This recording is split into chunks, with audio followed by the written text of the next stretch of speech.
téléspectateur yu ITV ñu leen di nuyu di leen ziar am mbégte dellu si fi tey jii ñu am mbégte dalal docteur Issa Tall Diop directrice de l'hôpital d'enfants Albert Royer ñu fas yéene waxtaane tolluwaayu hôpital d'enfants Albert Royer ndax gis nañ personnel bi ñenn si ñoom wala syndicalistes yi dañu paralysé woon hôpital bi lan moo ko waral seen jàmmat mbir mi fan la si toll ak tamit gestion wu directrice de l'hôpital bi nga xamante ni syndicalistes yi ñoom ànduñu si loolu ban tolluwaay mën a am ak travaux yu fa nekk loolu tamit dina ko yaatal ci biir waxtaan ci kanam tuuti incha allah mbokk téléspectateurs yi mën ngeen woote si serveur vocal bi si 88 628 32 32 ñun ñuy xamal ni sax que ni syndicalistes yi suba incha allah dinañ amal lu ñuy wax sit-in loolu yëpp dañ ko yaatal docteur Issa Tall Diop man lay dalal jàmm ci plateau Kennu Askan Wi fii si ITV. jërëjëf monsieur Cissé. may am mbégte bu rëy ci ITV. pour partager li nga xam ni actuellement loolu la ñuy dund au niveau de l'hôpital d'enfants Albert Royer. hôpital d'enfants Albert Royer yëngu na de soxna si. waaw. yëngu na waaw fan yi hôpital d'enfants Albert Royer yëngu na. oui. yëngu boo xam ni malheureusement du lu ñu gënal. waaye gis nga hôpital bi daan na yëngu ci yeneen jamono yeneen façon yoo xam ni. ay félicitations lan daan dégg ak ay inauguration tey nag daa mel ni le contraire moo am. loolu moo tax ñu toog fii tey bëgg a waxtaan ak askan bi. alors gis nañ démb rek li nga xamante ni moom moo di hôpital bi mbir mi dañ syndicalistes yi dañ ko paralysé woon moo tax kii coordonné wala coordonnateur intersyndical boobu lay di Yaya Diédhiou am na ay kàddu yu mu dénk suñ naataango Adama Anouchka Ba ndax moom rafetluwul dara gestion bi nga xamante ni moom la directrice bi amee boobu lay hôpital naka noonu wàllum recrutement mbir mi ni mu tëddee ànduñu si naka noonu aussi nee nañu amuñu mutuelle de santé ñu teewlu docteur Yaya Diédhiou ci micro Adama Anouchka Ba si téléphone Adama Anouchka Ba ñu dellusiwaat si plateau bi.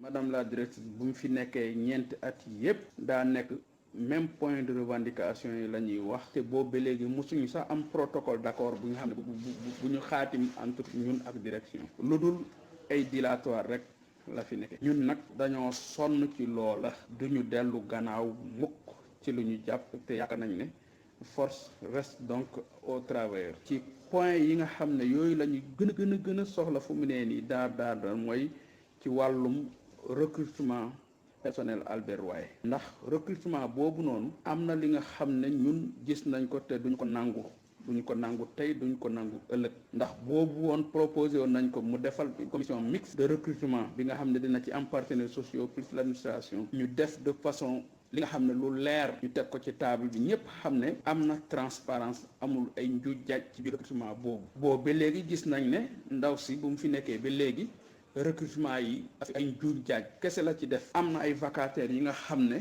ñu ngi ci hôpital bi depuis 2010 mu leen fa ñukk di recruter ñi nga xam ne par exemple 2021 bii lañ ñëw wala 2022 xam nga 2020 beneen wàll mooy dañu boo ba léegi aussi xam nga ku liggéey ku ne da ngay ñaan yàlla aussi avancé ñun boo ba léegi su amuñu benn avancement ci biir prime yi yokkaluñu dara donc loolu bëgg nañu aussi ñu wax ci donc vacataires yi sonn nañu trop ci hôpital bi te lu ci ëpp ci liggéey bi ñoom ñoo ko. mu nekkoon Yaya Diédhiou coordonnateur intersyndical des travailleurs yu nekk ca hôpital d'enfants Albert Royer. soxna Issa Tall Diop ñoo ko déggandoo. Yaya Diédhiou rafetluwul bu baax a baax gestion wu hôpital d'enfants Albert Royer. la nga si tontu d'abord. jërëjëf encore monsieur Cissé may rappeler que Yaya Diédhiou am na droit parce que syndicaliste la. am na droit wax xalaatam ci gestion hôpital bi. comme ni ma la ko waxe woon sànq nag wala li mu mën a expliquer foofu mooy gestion hôpital bi am na ay corps de contrôle habilités yoo xam ni mën nañu contrôler la gestion de l'hôpital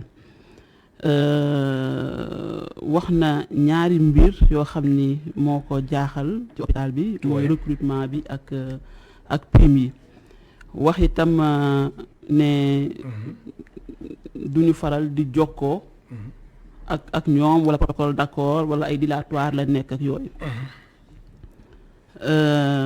may rappeler ni man maa ngi jeexal sama 3e année hôpital d'enfants Albert Royer di dugg ci 4e année bi ba may ñëw hôpital Albert Royer ca passation de service bi ñoom ñëpp ñu invité leen dama fa fekk hôpital boo xam ni gouvernement du Sénégal moo leen jàppale pour une valeur de 3 milliards lu ñu wooyee CEPAM ñu war ko tabax ay bâtiment parce que hôpital bi mooy hôpital bi njëkk bu jël en charge xale yi nga xam dañoo feebar léegi ñoom li ñu gisoon ban stratégie lañ gisoon ni moo gën ci hôpital Albert Royer mooy ñu tabax parce que barab bi tuuti woon na trop par rapport xale yi fay ñëw ñu lancé ay marché yoo xam ne def na ay at te fondation jógut bi ñuy def passation de service ñu ne madame la directrice suñuy prime de néew na waaye mënuñu kasta fenn daal lan lay xaar mooy suñu bâtiment yi nga xam ne jaaxal nañu ay at ñu ngi koy xaar nga góorgóorlu ba terminé ko ba ñu ñëwee tamit def ci suñu cheval ba bataille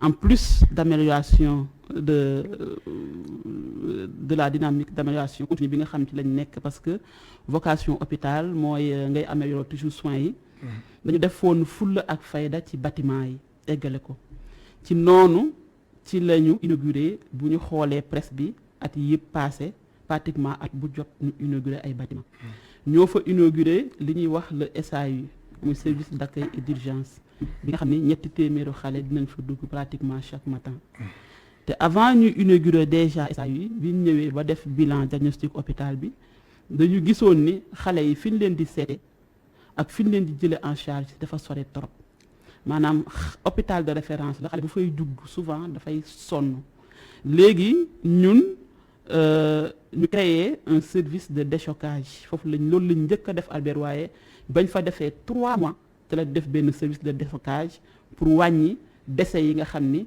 xale yi doon na ko am ci hôpital bi loolu def nañ ci ay reportages yu bari les chefs de service ak les médicaux magnifier ko féliciter ñu. C'est le moment également, parlant même de cette salle de déchocage, de remercier nos partenaires. Nos partenaires parce que nous sommes un hôpital public, li muy dundee mooy subvention de l'État, mais aussi des recettes. Naa si dellusiwaat. À part ces deux sources, dañuy am tamit ay partenaires yu ñuy jàppale. Yooyu jamono moo koy féliciter mooy le DG de Sénico. moo ñëwoon pour un montant de 3 millions defar le réseau d'oxygène ci salle de déchocage boobu jàllaale ba nga xam ni fa la cardiopathe yi nekk mu defaale fa boobu réseau loolu mooy suñu première réalisation à Albert Royer gannaaw nag ba ñu toppee ci li nga xam ne moom la ñu des na lu dénk mooy bâtiment yooyu buñ ko xoolee am na yoo xam ni dañ ko résilier am na yoo xam ne dañ ci continuer ñu dem ba inaugurer bâtiment yu bari muy le service d'accueil urgence muy la néonatologie ces 2 services pratiquement mën nga wax benn la ci l'Afrique de l'Ouest ba ñu inauguré yooyu ba pare ñu dem ci pavillon K actuellement incha allah fii ak weer dinañ réceptionner le laboratoire de Albert Royer fii ak la fin d'année également dinañ réceptionner le service de l'imagerie médicale. Alors docteur Issa Tall Diop paralysie bi syndicaliste yi paralysé hôpital d'enfants Albert Royer ban impact la am si fonctionnement au service bi. Paralysie bi ñuy def hôpital bi d'abord dañ koy ñaawlu. dañ koy ñaawlu parce que. kon rafetlu woo ko benn yoon. déedéet rafetlu ma ko. am nañ droit nag sitting am nañ droit grève. oui am nañ droit woo presse. am nañ droit wax leen naqari. am nañ droit def sitting comme nuñ ko prévoir demee incha allah. lu leen neex nañ def lu leen yoon sant rek. mën nañ ko def mais amuñu droit tëj hôpital. amuñu droit bi. déedéet dañ tëj hôpital ñoom. amuñu droit bi ñuy manifester tëj hôpital. malade du dugg kenn du génn. loolu maa ngi ci woo. ñu leen erreur la de leur part. xeex moom day mat fi lañ ko fekk seen droit la nañ ko defee comme niñ ko bëggee mais nañ respecter quand même. li yoon wax. su ma déggee bu baax. docteur. mooy lu ñu def. tëj hôpital bi kenn du dugg kenn du génn suñ ko defatee dara mën na leen si fekk. waaw su ma la comprendre bu baax su ma liree entre les lignes. effectivement lan moo leen si mën a fekk. mais bari na xam nga budul yoon rek. xel luwul nga dem ci hôpital boo xam ni ay xale ñoo fay nekk ngay jël ay trompette ay genre vuvuzela ngay sonné comme nu la neexee mel ni ku nekk ci match de football dugg ci service d'accueil et d'urgence fa xale yi nekkee en détresse nekk fa. génn infirmier yi ñi doon def soin du ngeen fi defee soin loolu même bu ko yoon terewutoon sax xam nga xel mënu ko nangu. le bon sens mënu ko nangu. donc loolu bu dul directeur bi sax defe naa amul kenn koo xam ne mën na ko rafet. mais lan moo leen si mën a fekk lu ni mel su amatee. lépp lu yoon laaj. muy lan. muy pour contrecarrer des faits de vandalisme dinañ ko utiliser. parce que du lu ñu rafetlu maanaam lu ñu yoon may lépp incha allah ñi yore sécurité dëkk bi dinañu gérer hôpital bi ba nga xam ni dinañ sécuriser xale yi nga xam ñoom ñoo fa nekk parce que aussi nous sommes le garant de l'hôpital. nous sommes le garant du personnel ñoom ci lañ bokk. nous sommes le garant des équipements mais nous sommes le garant également de tous les usagers de l'hôpital y compris les patients de l'hôpital. mais est-ce que jëm nga waxtaan ak syndicalistes yi ngir saafara mën a am ci li ni mel. man ci waxtaan laa dëkk man noonu lay gérer moo tax du ma ci sori sax xam parce que ñoom ñi koy wax. xam nañu li ñuy wax xëy na noonu la gis rek parce que kenn ku nekk sa interprétation des choses mais ñun nu ñuy gérer c'est une gestion participative ñun du ñu xaar sax ñu woo ñun dañ leen di woo ci lépp lu ñu nas ci hôpital bi ni leen kaay leen ñu bokk ko liggéey gis nga bâtiment yooyu ma lay wax déjà bi ñu ko commencé dama def ay groupe secteur bu nekk ma dugal ca benn partenaire social ma ne ko ñëwal dugg ëllëg nga mën na wax ni lii ça a été transparent régulièrement nag ma leen di woo pour ñu waxtaan ci projet bu ñu am ci hôpital bi laaj seen avis laaj avis CTE mooy comité technique d'établissement laaj avis commission médicale d'établissement avant may dem conseil d'administration te gis nga li ci yéeme mooy ñoom bu ñu ma soxlaa hôpital du ñu li ci ëpp du ñu bind sax directrice dañ maa soxla mais ñu dañuy def de telle sorte que bu ñu seeni oto bi ñëw rek ñu wootante directrice egsi na dañ may kar ci parking bi directrice xam nañ ne amoo jot de waaye nag ñun kat sa njaboot lañu dañ laa soxla doom kat bu soxlaa yaay mën leen tey de am naa tel programme baa du ngeen yàgg ñu déedéet ñoom bu fekkee dëgg rek moo tax ñuy wax mën nañ la wax combien de fois laa leen recevoir yoo xam ne du lettre du dara dañ may kar ci parking bi mën leen kaay leen ñu ànd ci bureau bi lan mooy seen problème ma lii te luñ ma mas a wax su ma ko mënee ca saa mais bii nag est-ce que woo nga leen ci waxtaan. effectivement woo naa leen ci waxtaan. xanaa kay wala lan. xanaa moo xew li fi nekk rek mooy. oui. doxalin yi. wala ñoom dañu braqué wu. li fi nekk mooy doxalin yi moo dul benn.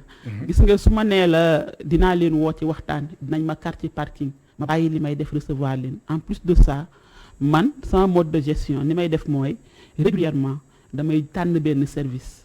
ma délocaliser sama bureau dem toog ci service boobu di xool ni liggéey di recevoir personnel bi leen semaine bi yéen a ko moom lu leen naqari wax leen ma lu ngeen bëgg a comprendre ci hôpital bi wax leen ma pour juste ñu comprendre erreur bañ a am mais justement bii nii nag oui le 10 le 11 ak le 12 août bii passé bi ñu waxee seen point yi yëpp leen naqari dama leen wax ni bu leen yem ci point yi yàgg ngeen wax yeneen point dooli leen ci lépp parce que hôpital amul dara lu tabu mais justement ma woo leen benn lël concertation muy séminaire boo xam ne pour ñu trouver solution man leen trouver leen solution définitive moo gën ñuy dem ak a dikk te ci biir lël boobu dama woo le président du conseil de la commission médicale d'établissement woo le président du conseil d'établissement parce que décision bu mën di jël directeur mënul yokk prime directeur rek mënul di recruter lu ñu mën di def dama koy delloo conseil d'administration mais pour faciliter sama plaidoyer auprès du conseil d'administration dama indi colonel ni ko ñëwal nga fekke waxtaan bi comme ça ëllëg bu ma ñëwee conseil yëpp yomb mais justement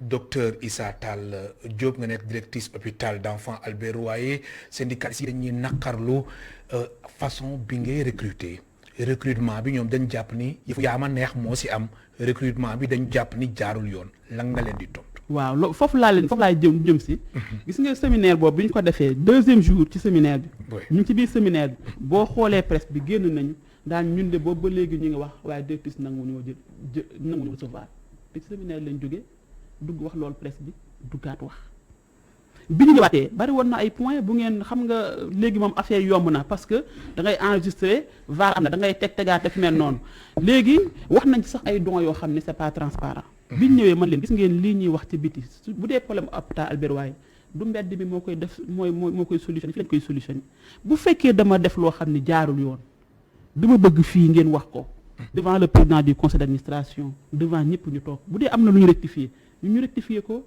nga dañ non loolu daal intéressé tuñu loolu daal prime yi donc yow foo leen xaar tey bu subaa ñu jàll feneen. mais recrutement lan nga leen di tontu. pour le problème du recrutement la ma leen doon tontu ci biir groupe baak yu mel noonu rek. loolu laay réitéré fii dama doon partage ak ñoom premier recrutement bi sax dama leen laaj seen avis. ba ma fa fekk xam nga recrutement ñun ñooy recruter. oui donc dañuy proposer c'est à xool lan ma mën a nekk ak yu mel noonu. bi ñu ñëwee indi nañ seen proposition parce que décision bi moom ñun ñoo koy jël indi nañ seen proposition. bi ñu indee seen proposition c'était très compliqué.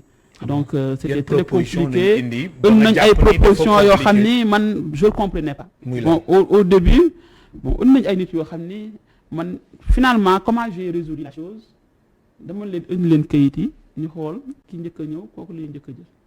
mais ñoom lan lañ la proposé ba nga ni mbir mi dafa compliqué.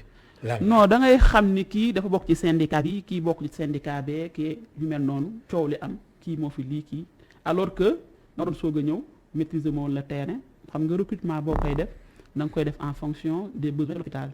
Tout le monde est important à l'hôpital mais am na ñoo xam ni denrées rares lañ yoo xam ni bu ñëwoon tey hôpital ñu recruter leen tey hôpital.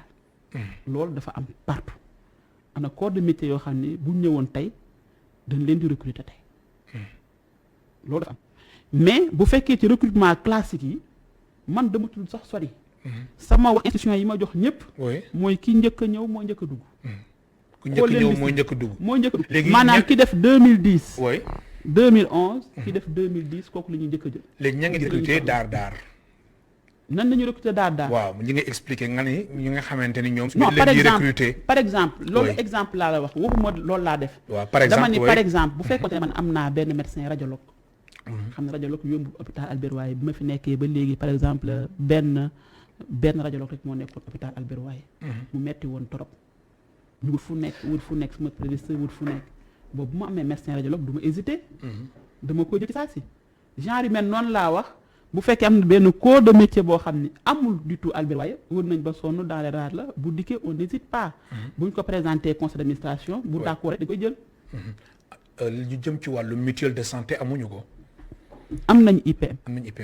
léegi mutuelle de santé nag syndicaliste yi am nañ IPM mais gis nga IPM bi sax déglu leen li ñuy wax bu ñuy dikkee ne directrice bi dañoo bëgg nga dàq IPM bi bu subaa ñu ni directrice ñee dañuy wax bëgguñu nga dàq IPM bi donc finalement dama dem ba toog ak ñoom man leen IPM maa ngi koy ñaan bu leen ma ko waxati ndax yéen seen biir jubóowu leen bu tayee bu nee nañ dem ba nekk ci procédure yooyu bu subaa ñëw ngeen ñëw wax même contraire bi IPRES c'est la même chose IPRES dañ ñëw fekk situation boo xam ni vraiment ñun bu ñu ñëwee ba léegi dañuy fay dañ ko jàpp comme dépense obligatoire charge obligatoire donc dañ koy fay comme il le faut mais ñëw fekk fi ay dettes yoo xam ni man ba ma ñëwee ba def sama diagnostic ci laa bind IPRES wax li ce qu'il faut pour régler le problème ñu am lu ñu ma proposé ma nekk ca ñoo toogaat ñu waat ma des na je me suis déplacé dem toog ak le DG de l'IPRES wax ma ce qu'il faut ñu signé une convention ñu koy fay mais buñ ko waxee tey télé bu subaa ñu génnaat ne waxatuñu ab IPRES donc finalement li ñu bëgg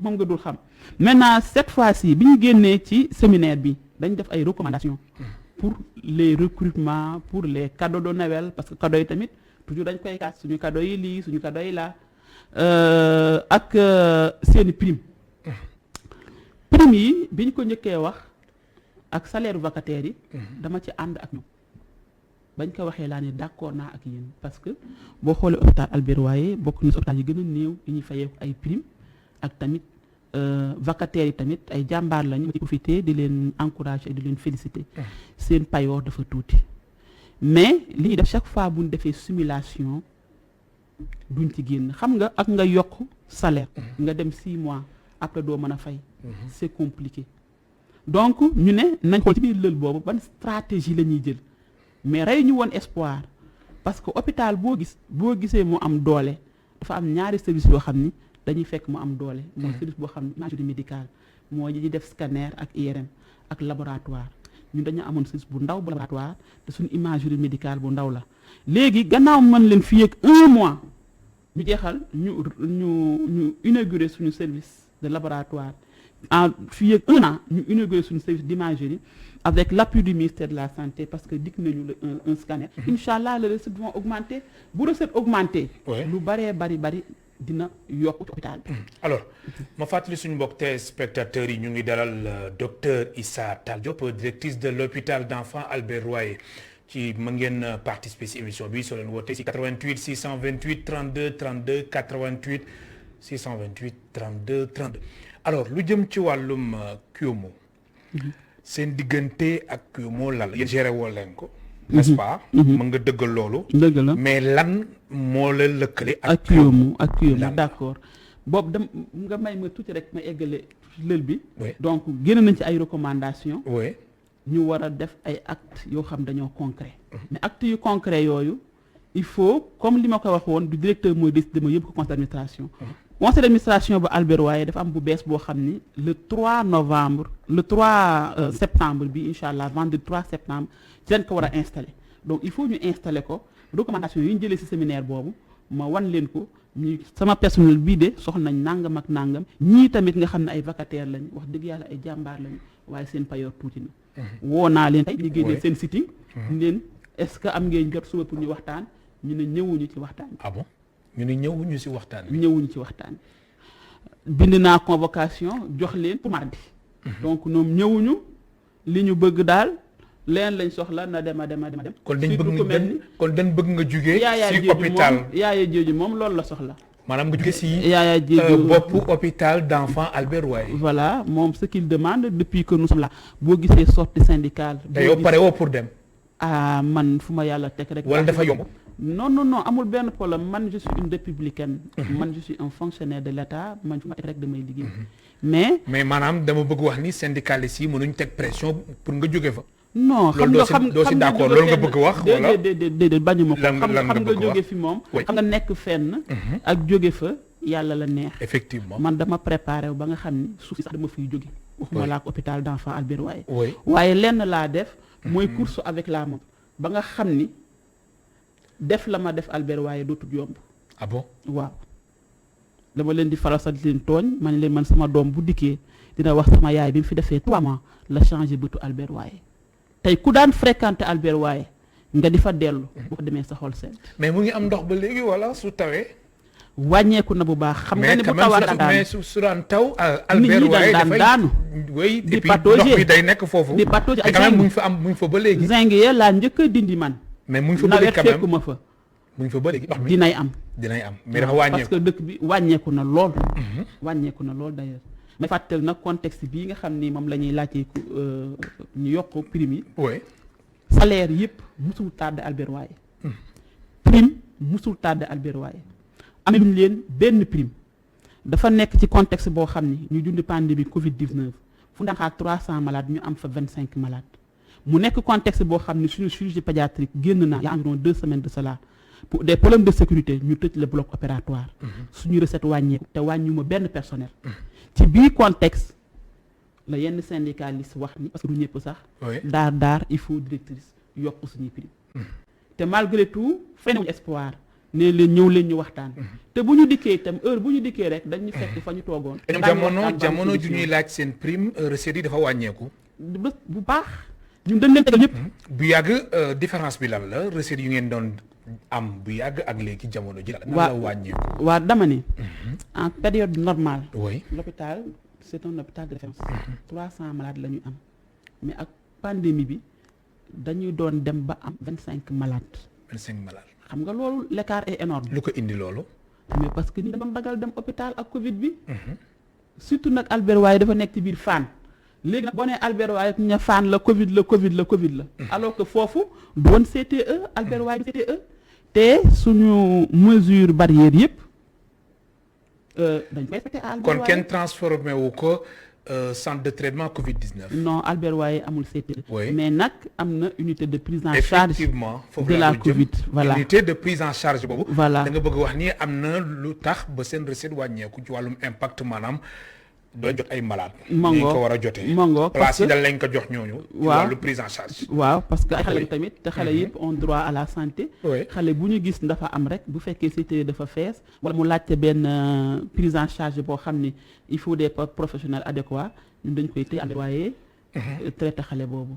du ñàkk ñu ñëwaat si te tamit laaj bi ma la laaj te tontu ko si tamit naa si ñëwaat muy wàllum Cuomo yi ndax am na suñu téléspectateur d'accord waaw njëkk bu nekk si ligne bi waaw laaj bi na sa xel daal fàttewu ma ko Merci incha allah beaucoup. naa si dellu si ñu jël suñu téléspectateur bu njëkk bu nekk si ligne bi allo allo am na suñu téléspectateur bu njëkk bu nekk si ligne bi si 88 628 32 32 allo rahmatullah allo allo salaamaaleykum wa rahmatullah waaleykum salaam wa rahmatullah Serigne Cheikh mbokk Kaolack bismillah barakallah alaaji Malick maa ngi lay nuyu bu baax di la ziyaara delloo ziar Serigne Cheikh bi ñu lay dalal jàmm barakallah di nuyu soxna si nga invité mu lay dégg bismillah di ko ziyaara di ko encouragé di ko félicité ci li mu nangu ne jullit bu jigéen la am na lu yàlla teg ci kaw mu tegoo ko macha allah di ko félicité ci bi mu xamee ne jullit bu jigéen la dafa am comportement bu yàlla teg ci kaw mu tegoo ko di nga baal ma benn 5 secondes rek avant muy dugg ci thème bi di wax waajur yi nañu gën a yar seen doom yi musul dañ di baax mais rawat na ci jamono ji entre démb ak barki démb ak tey am na ay coow yu ñuy coow di tudd benn xale jigéen ci xale bu ndaw boo xam ne waroon na defar boppam defar doomam defar yeneen xale ñu tudd ko ci ñaari coow yoo xam ne matu sax ñaari wala ñetti at. sëñ Cheikh mooy waaw sëñ Cheikh soo mënee wax si thème bi de dina am solo trop jëm ci wàllum tolluwaayu ab hôpital d'enfants Albert Royer xam naa ni sujet boobu mën nañ bàyyi ba beneen yoon incha allah. d'accord foofu laay jëm.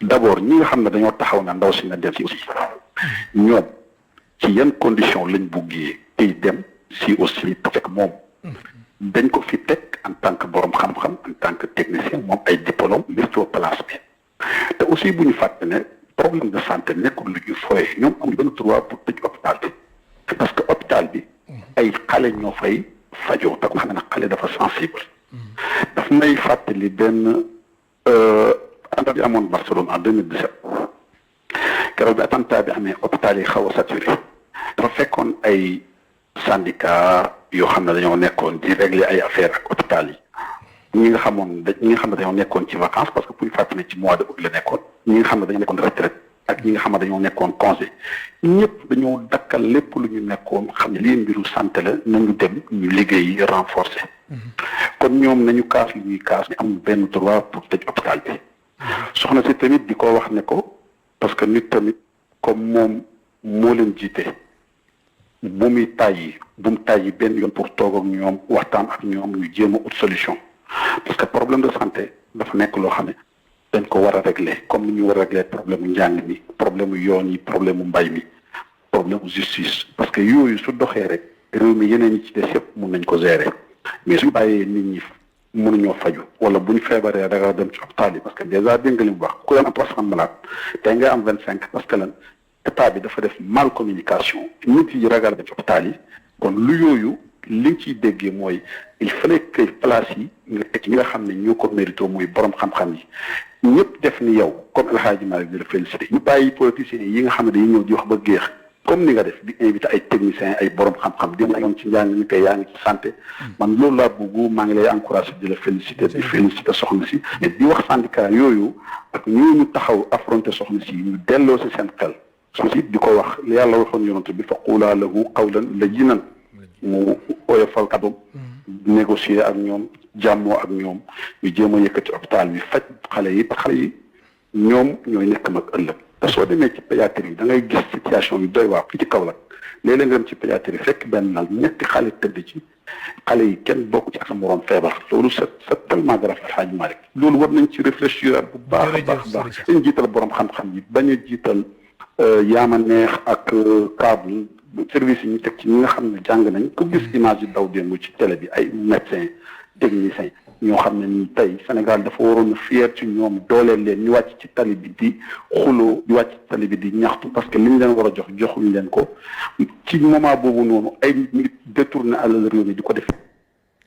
di la gërëm baax di la sant mu nekkoon Serigne Cheikh di woote Kaolack dafa mel ni am na suñu beneen téléspectateur bu nekk si ligne bi ñu jël ko allo. allo waaw. bisimilah kilifa gi bismillah fa nga ñëwee.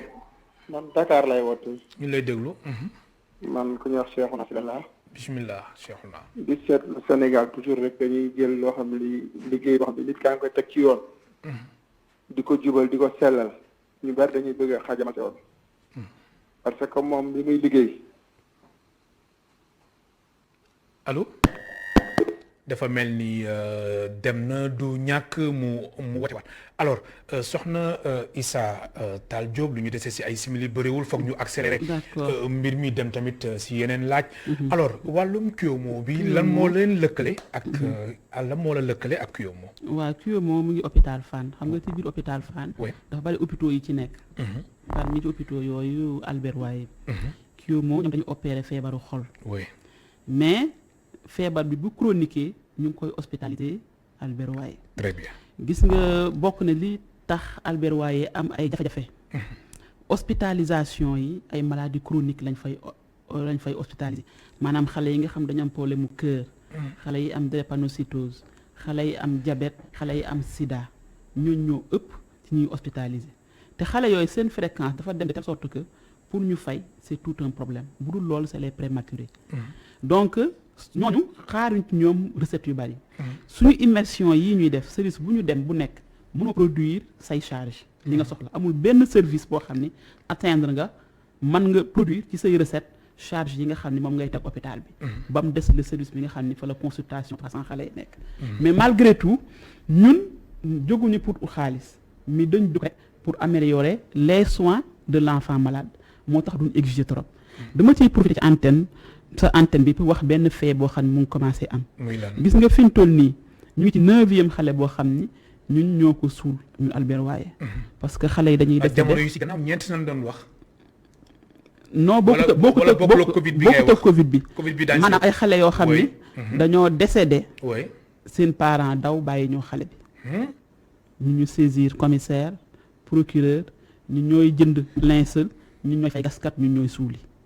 seen parents daw bàyyi leen xale bi. ñenn ñi dañ naan mënu ñoo fay du tee dinañ leen oo bu ndee ba sës ut ay procédure ñeen ñu leen di fayal bu kii ñu leen hôpital kon jéggal na leen ba keroog ngeen di kii. kon mbir fee bi dafa commencé bari. loolu mosuñu ko woon a gis mais ay parents yoo xam dañuy nekk ak seen bébé. ba doom ji dem ñu ne dañuy gën ñu roccee ko ndànk daw. duñ gisati parents bi doon mën a seet loolu tamit c'est à déplorer parce que boo amee sa doom ba mu génn àdduna war nga ko honorer. loolu vraiment dama doon profiter sa ak yi léegi Cuomo boobu nag les pathologies cardiopathies chroniques yi bu ñu tollee fenn fi kenn du leen mën a opérer mais Albert Royer dañ leen di stabiliser ba ñu mën leen mën a opérer ñu daal dem Fann ñu opérer leen. alors jëm ci wàllum travaux yi fa nekk ñi nga xamante ni dañ leen doon opérer jamono ji fan la leen di opérer. ak travaux yi ba kañ. gis nga service bi. consultation yi. depuis un mois fonctionné wul. anesthésie 2 semaines. 2 semaines. voilà fonctionné wul. te semaine bi. mais am na syndicalistes unité presque weer la de. ñoom daal 2 semaines la. ñoom lu leen neex nañu wax ñoom moom kenn ku nekk rek mooy loolu. waaw ñoom lu leen neex nañu wax mais li am ba am mooy. loolu yëpp ñoom yëg nañ ko commencement ba fin. léegi ñu doon opérer foofu. ñu doon opérer foofu actuellement nii dañu am benn partenariat ak Fann. nañ fa opérer 2 jours dans la semaine. ñun ak hôpital Fann mais. bu ñu amee urgence dañ koy référer hôpital Dantec wala hôpital principal. parce que aussi booy comparer ñaari mbir yoo xam ne benn gënalu la ci da ngay xool bi gën a oyof ci askan bi. loolu moo gënoon bâtiment ba ñu am fa problème. mais le problème mooy bâtiment bi aussi dafa doon lëkkaloo ak yeneen services yi. ak yeneen service ay radiologie yeneen services yi nga xamante ne nekkoon nañ fa. loolu tamit dina indi retard benn impact si yeneen services yi nga xamante ni. dëgg la ñoom loolu liggéeyal loolu yëpp wàcce waat recettes yi. parce que ñun Albert Royer ñu dafa njëkk a commencé garde. avant qu'on ne vienne personne ne faisait la garde de chirurgie pédiatrique mais sur instruction de l'autorité. du ministère de la santé et de l'action sociale dañu commencé xool tamit réalité def fa ay garde des gardes qui nous coûtent beaucoup cher mais dañu xam ni vie wu xale. c'est incomparable ak ay millions. donc ñun dañ doon opérer guddi. jour férié. ak week-end à Albert Royer. léegi travaux yi ba kañ. kan la mbir mi di yemb mbir mi service bi kan lay reprendre. waaw c'est-à-dire arrêté wuñu carrément parce que comme j'ai dit. malheureusement duñ jël xale yëpp tuuti rek la ñu mën a jël. mais fii ak 2 mois fii ak 2 mois incha allah pour ñuy opérer am nañu ay blocs provisoires ñuy def c'est des blocs provisoires 3 blocs yoo xam ne incha allah dinañ ko ubbi Albert Royer parce que 5 la woon. parce que ñi fay ñëw dañoo bari. mais ñu ngi espérer incha allah. fii ak avec l'appui du ministère et des partenaires. am nañ partenaires yoo xam ni qui sont affichés pour jàppale encore état ci li muy def ci réew mi. ñoom ak l'état incha allah. bëgg nañu tabax. le pôle cette fois-ci dootul doon sax chirurgie parce que service B chirurgie la woon rek ñu xajatu anesthésie. mais boobu bay doo doon pôle chirurgical. boo xam ne day doon chirurgie anesthésie ORL ophtalmo et consort. mais am na ñu doon liggéey ci service boobule jamono ji ñu ngi toog seen kër. te ñëpp ngi fayeeku mais kenn toogul seen kër quand même parce que xam nga fajum hôpital fajum xale dafa compliqué. oui faju xale dafa wuute ak faju mag. mag ngay jàkkaar lool di ko jël garab gi mu daal di koy naan. mais liggéeykat yi am na ñu stock seen kër. non xale yi ñoom ñëpp la ñu redéployer. est-ce que ñëpp ngeen redéployer. waaw. ñëpp kenn desul. amul loolu yow nga dëggal information boobu kenn desul. maa la koy dëggal fii amul kenn ku ma arrêté bi ñu arrêté bloc chirurgical. dama leen jël tasaare leen ci service yi. parce que gis nga sama prestataire yi. oui li ñuy bari autour de 200 chef de service boo gis. heure bu toogee man naan directrice utal ma personnel aw ma lu doy malgré ça ku ñëw ni ma directrice aw ma personnel bu doy. parce que jëlu xale benn xale mooy nekk en détresse ñetti médecin tiim ko 3 infirmiers na ci gannaaw. kii di def raakol fii kii def sonde fii kii def donc prise en charge xale moo soxla. ay nit ñu bari. di jégalu suñu mbokk téléspectateur buy woote ndax juróomi simili moo ñu desee xam naa du ñàkk beneen yoon rek ndax dafa am ay laaj yi nga xamante ni foog ñu laaj ko directrice de l'hôpital d'enfants Albert Royer di jégalu bu baax a baax suñu téléspectateurs yi nga xamante ni ñu ngi insister. alors docteur Issa Tall Diop. jamono ci ginnaaw doon wax ni ñeenti xale ñoo ñàkk seen bakkan ci wàllum Covid. jamono ji est-ce que am na lu ci soppeeku wala ci ñeent yi la toll ba tey. gis nga jamono yooyu ñu koy wax. dara amu ci woon. dara. amu ci woon. lan moo amoon. dara ñu dañu jékki-jékki rek dégg ne ci réseaux sociaux yi wax nañ ni am na ay xale yoo xam dañoo décédé Albert Royer xaw ma les maternelles rek mel noonu jamono yooyu ñu koy wax amutoon kenn ku décédé Albert Royer ci Covid. parce que dañ leen teel a gis. teel leen faj. ñu dellu seen kër. ñenn ñu defee leen au niveau des secteurs. donc bu amoon xale bu décédé rek. feneen la décédé. mais entre temps dara amaatu si. entre temps jot nañ benn décès. entre temps jot ngeen benn décès. waaw benn décès. waaw foofu la toll. kooku Covid bi fan la ko jëlee kan moo ko wàll yaayam wala lan. bon xamuñ trop nag xam nga. Covid boo ko déggee da nga naan kii communautaire voilà donc tasaaroo na actuellement ci dëkk bi. mais li am ba am mooy dafa yéex a consulter. dafa yéex a consulter dafa yéex a ñëw. kon dafa yéex a ñëw daal. ba muy ñëw fekk na kaawam. grave na critique na sooy na. merci Albert Royer dañuy jël xale yépp maanaam foo mën di jóge ci Sénégal Albert Royer dañ lay seet ak même de la sous-région. léegi bu fekkee da nga yéex a ñëw trop day compliqué te d'ailleurs même pour mag ñi sax noonu la dañu le Covid bi moom dañuy ñaax ñëpp pour ñu teel a dem hôpital. alors. hôpitaux yi nga xamante ni dañuy yëngu ci wàllum pédiatrie jot na ndimbal jëm ci wàllum Covid 19. waaw Covid 19 bi surtout yëpp jot na ndimbal. yéen jot ngeen. jot nañu ndimbal ñaata ngeen jot. ay équipement leen jot. ay équipement waaw ay équipement leen jot.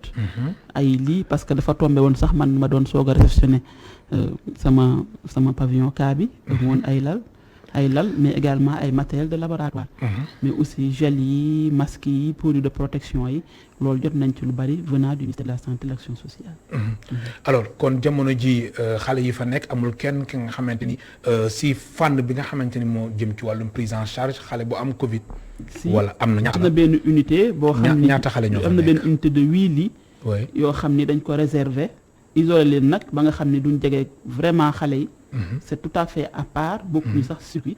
boo xam ni foofu la ñuy. foofu la ñuy kii mais dama bëgg a xam jamono ji waxtu bi nga xamante ni moom nga jóge hôpital d'enfants Albert Royer di ñëw fii tolluwaay bi fa la toll ci wàllum xale yi est-ce que am na xale bi nga xamante ni.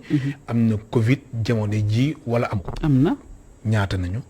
autour de 5. seen situation lan la. stable. ils sont stables. ñoom dañu amoon ay yeneen feebar yu nekk ci ñoom wala ay comorbidité nañ wala. waaw li ci ëpp dañuy am yeneen feebar sous-jacent. am xale yoo yéen si gën a xam fës si yooyu la feebar.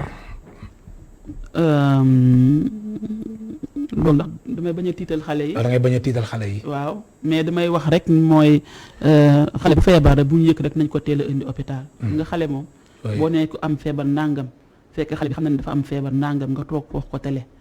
moom lu ko dal rek day foog nii mais comorbidité ñi ko am ñoom lay gën a sonal. ñoom lay gën a sonal ki daal décédé d'ailleurs dafa amoon benn comorbidité ba pare yéex a ñëw hôpital. ñaata at la amoon mais ak ki ku man di ñàkk ñëw bakkanam ñaata at la amoon. ku man di ñëw. hôpital quel que soit. oui. quel que soit feebar bi nga am sous-jacente. boo teelee ñëw hôpital rek Albert waaye macha allah may féliciter encore médecins yi personnel médical bi yëpp ñu xarañ lañu dañuy teel a jóg ci yow. ñaata at la amoon ki ñàkk bakkanam. Est-ce que c'est pas autour de 6 ans. 6 ans juróom benn at. autour de 6 ans. alors gis nañ syndicalistes yi demain incha allah dañuy def sit-in yan disposition nga jël déjà. waaw syndicat li fi amoon démb doo nangu mu amaat fa. te su amaatee di nga dal seen kaw. ah déedéet dinaa li yoon wax daal incha allah. waaw lu yoon wax mooy di nga dal seen kaw. sécurité entre guillemets mooy di nga dal seen kaw. voilà sécurité personnel bi ak usage bi moom ñun la. defe naa ni sax maa leen di woo si jàmm ni ma leen xamee. xam naa ni la ñu defoon di tëj buntu hôpital ak di génne infirmier yi nga xam ne ñoo nekk ci ay soins intensifs xam naa duñ ko defaat. dama jàpp ne dañu mer rek mais ñun fa ñu nekkoon démb ba tey ñu ngi fa. woo nañ leen suba ñu am ñu jot dañuy dérouler seen plan d'action def nañu benn convocation jox leen pour mardi prochain. donc ñu ngi leen di woo seen bon sens di wax ni bu ñu àgg fenn fii parce que xale ya fay ñëw seen doom la suñuy doom lañu doomu waa Sénégal lañ donc bu ñu téyee ci bunt bi xale boo xam ne dafa feebar risques yi bari na de. te jamay jàpp na xanaa ñoom nag. xëy na mer moo ci woon lool mais dut ñu eggati fenn fi. sànq da nga ni da ngeen doon jot lu mat ñetti téeméeri malade. ci ban période ñetti téeméeri malade. waaw en temps normal. en temps normal maanaam ci ban période. avant Covid bi rek. avant Covid bi. maanaam si weer wala si lan pour mu leer. par semaine. par semaine par jour voilà. par jour 300 malades. voilà léegi ngeen di jot ñaar fukki malade ak juróom 25. non léegi ëpp na ko dama ni. ci période pandémie bi dem comme daaw. oui bi mu dikkee egg nañ ci ay 25 malades. léegi jamono ji. léegi nii. mën nañ am ay 80 juróom-ñett fukk mën nañu am ay téeméer. très bien léegi ci wàllum recette ci wàllum xaalis. loolu boo ko calculer la jógee ci ñetti téeméer. léegi nga am ay. mais à peu près yow nga xamante ni yow yaa jiite hôpital bi ci wàllum koppar ñaata la loolu. koppar bi de moom. ñaata moo doon dugg ci hôpital bi période boobu. mën nga multiplier suñu constatation 5000 rek 5000 multiplié par 300. 5000 multiplié par 300. waaw moo fa daan dugg. kon mbir mi wàññeeku globalement lool. alors recette yi wàññeeku. na ngeen di fexe ba xaalis bi ngeen doon am ngeen jéem a combler le gap. wala ci seen partenaires yi. def les dépenses obligatoires. xam nga salaire moom obligatoire la moom. oui musuñu am comme ni ma waxee benn retard prime wala salaire. li ci des nag développer le partenariat. occasion nga may jox pour remercier leen vraiment am na partenaires yoo xam ni chaque mois. am na lu ñuy dugal ci hôpital bi benn valeur boo xam ne ci ay médicaments lu mel ni association Nour gis ngeen temps yi passé le DG de la 2STV et sa femme. ñëw jàppale ñu ci ay climatiseurs. bi ma fay jógee léegi maa ngi fa bàyyi waa Sablux. El Hadj Ndiaye ak madame Ndiaye. ak madame Ndiaye. ba ma fay jógee léegi maa ngi fa bàyyi waa Sablux. ñu di ma karaleel conteneur yooyu nga xam ne moom laa préparé pour waa chirurgie. ñoom ñoo jël en charge conteneur yooyu yëpp. sama bloc bi tamit may defar nga xam ne 3 yi provisoire. waa AMS chaîne de l'espoir ñoom ñoo ma siy jàppale. xam naa ne soo paree di nga jaar service commercial. ah bon bien sûr maa lay gërëm baax di la sant simili yi jeex na docteur Issa Tall Diop. merci beaucoup. c'est moi qui remercie. ngay woo syndicalistes yi si jàmm di leen woo si jàmm. di leen woo ci bon sens. di leen wax ni kañu nekkoon rek foofu la ñu nekk ba tey. gis nga guerre mondiale bi nga xam ni dañuy rey sa papa rey sa yaay sax du mujj fenn lu dul toog ci benn table rek waxtaan. te bu ñu ñëwee incha allah dañuy waxtaan dinañ trouver solution.